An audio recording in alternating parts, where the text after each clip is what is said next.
Hey friend, I don't know if you need to be reminded of this, but your healing is for you. I've said it before, and I am saying it again, and I will say it again. Your healing journey is for you.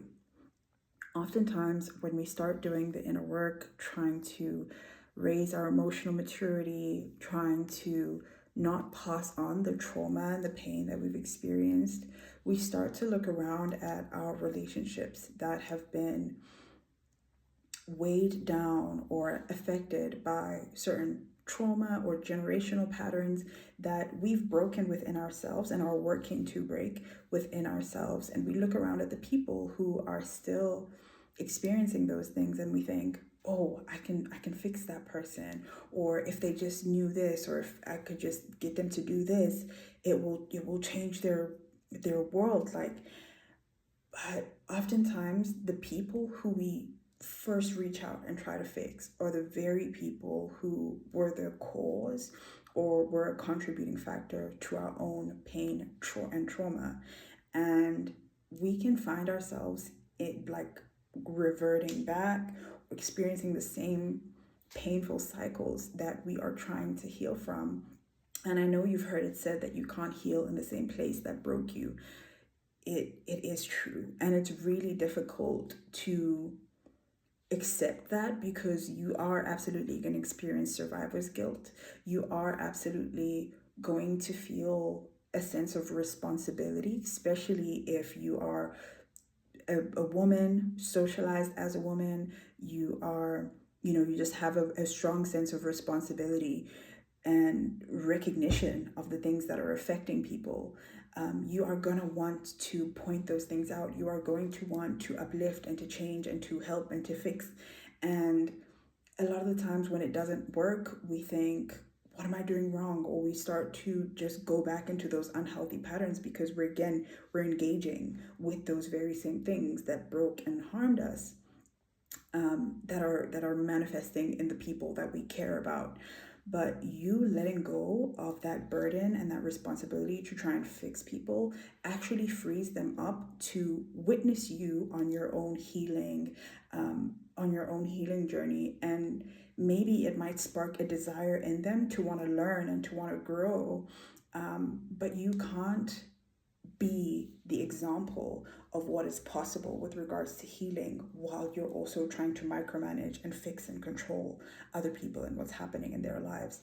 The one that micromanaging, it hinders your capacity for actual growth and evolution. And sometimes you just have to stand by and be still and commit to your own healing so that you can actually be an embodiment of what is possible versus trying to cajole and control people into being there, because that's usually what's at the root. It says it's something along the lines of, if I can just love you and fix you and help you and teach you enough of what I'm learning, then maybe you'll have the emotional availability to love me.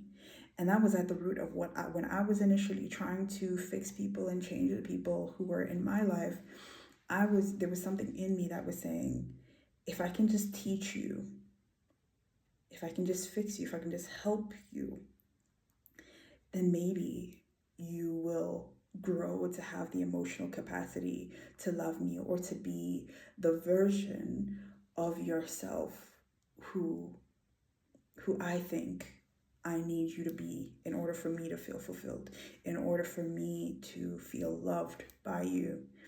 And some people, one, aren't ready to go through that growth process to learn the things that you're learning. And so they can turn around and hurt you in the process unintentionally because they're still, they're still living in that defense mode, in that survival mechanisms, the ones that you're actively trying to work through. And it can induce shame in them. It can induce their own their defense mechanisms can just get sparked when you try to agitate their pain, agitate their trauma, agitate their grief prematurely, or the need for them to process that grief prematurely. And we, even if we're well intentioned, we don't get to decide that for other people. And also, you're putting an unnecessary burden on yourself, that and that energy could be better used,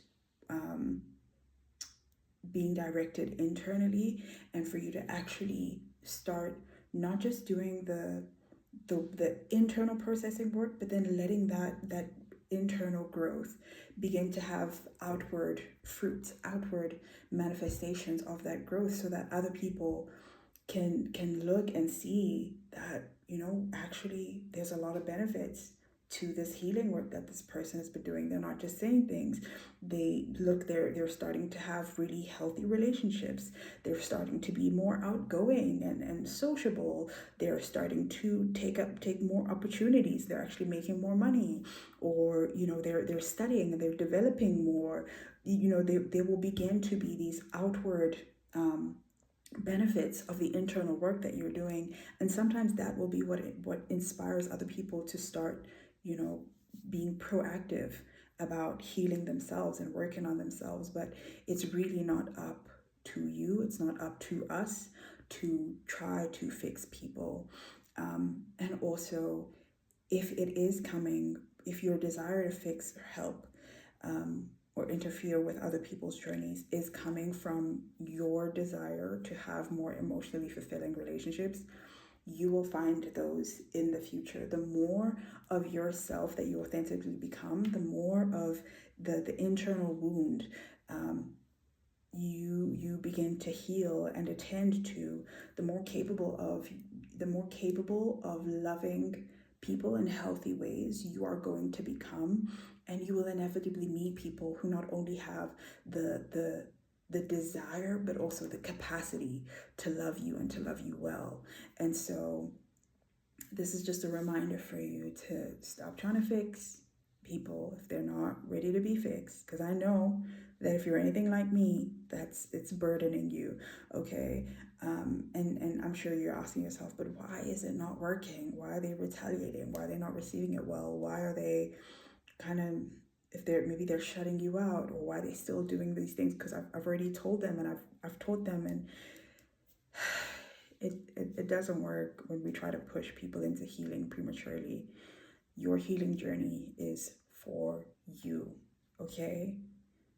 And I'm really sorry that you didn't get the love that you were seeking or that you were needing from the people who you really wanted to love, who you really wanted to be capable of loving you. I'm sorry, and it's really, really painful. I don't want to stump on your grief or seem like I'm taking it lightly. It is incredibly painful, and it's something that I've been through, that I not only empathize with, but I've literally experienced it. And so I'm not taking it lightly when I say that, but please just try to focus on you. I know the urge to try to help is very strong, but okay. I'm rooting for you. I'm sending you so much love.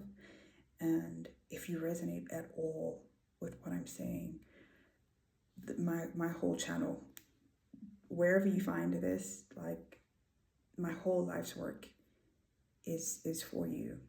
It's for healing the hearts of people who were yearning for a love that they didn't receive and have stopped living because of the grief of not having that love and not having access to that love.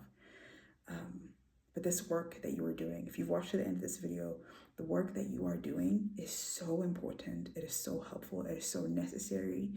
Please keep going. Keep going. It is worth it. And the version of you that you're going to meet wherever, because there's multiple points in this evolution, but the version of you that you're evolving into, the versions of you that you're evolving into and will have access to you by doing this work are going to astound you. You will absolutely love it, and you won't regret it. Please just keep going. And we'll see you in a future video. Okay? Love you.